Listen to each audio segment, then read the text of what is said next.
Area কলেজে শুভ, আদি আর কেশবকে দেখে অবাক হয়ে যায়। আরিয়া বলে, এ কি, আপনারা এখানে কি করছেন? তখন আদি বলে, আমাদের কাছে তোমার একটা জিনিস রয়ে গেছিল, তাই সেটা দিতে তোমাকে এসেছি। আরিয়া বলে, আমি কি ওই বাড়িতে কিছু ফেলে এসেছিলাম? এরপর আদি সেই শ্রীলেখা নেকলেসটা আরিয়াকে পরিয়ে দেয়।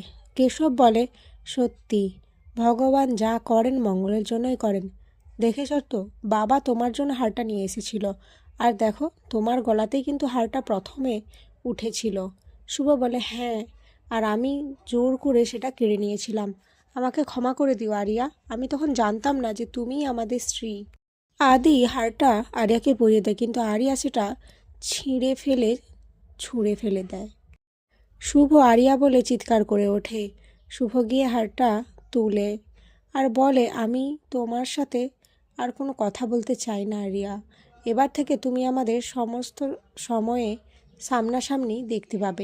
সব সময় আমরা তোমার চোখের সামনে থাকব। আমি জানি তুমি আমাদের প্রতি রেগে রয়েছো, কিন্তু আমি যদি তোমার বাবার সাথে এরকম ব্যবহার করতে তোমায় দেখি, তাহলে কিন্তু তোমাকে যেভাবে আমরা ভালোবাসেছি ঠিক সেভাবে শাসনও করব। এরপর ওখান থেকে আদি, শুভ, কেশব চলে যায়। আরিয়া ভাবতে থাকে, শুভ কি বলে গেল, সব সময় তাকে চোখের সামনে দেখবে মানে?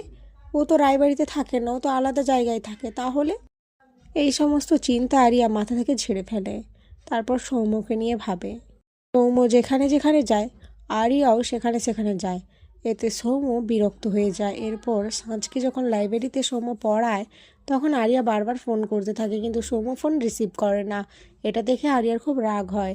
আরিয়া গিয়ে সৌম্যর সাথে কথা বলে, কিন্তু সৌম্য ওখান থেকে চলে যায়। এদিকে সাঁঝ বুঝতে পারে না আরিয়া আর সৌম্যের মধ্যে কি হচ্ছে। কলেজের সকলে সৌম্যকে বলে খেপাতে থাকে যে আরিয়ার সাথে তার কিছু একটা চলছে, কিন্তু সৌম্য বলে, না, এর একটা বিহিত করতে হবে। এভাবে সে বড় লোকের মেয়ের পাল্লায় পড়তে পারে না, তাকে তার নিজের জীবনে ফিরতে হবে। এরপর আরিয়াকে সাথে নিয়ে সৌম্য আলাদাভাবে কথা বলতে চায়, কিন্তু আরিয়া কোনো কথা শুনতে চায় না, আর ওখান থেকে সৌম্য চলে যায়। এদিকে আরিয়া সৌম্যকে নিয়ে ভাবতে থাকে। আর এখানেই আজকের পর্ব শেষ হয়ে যায়।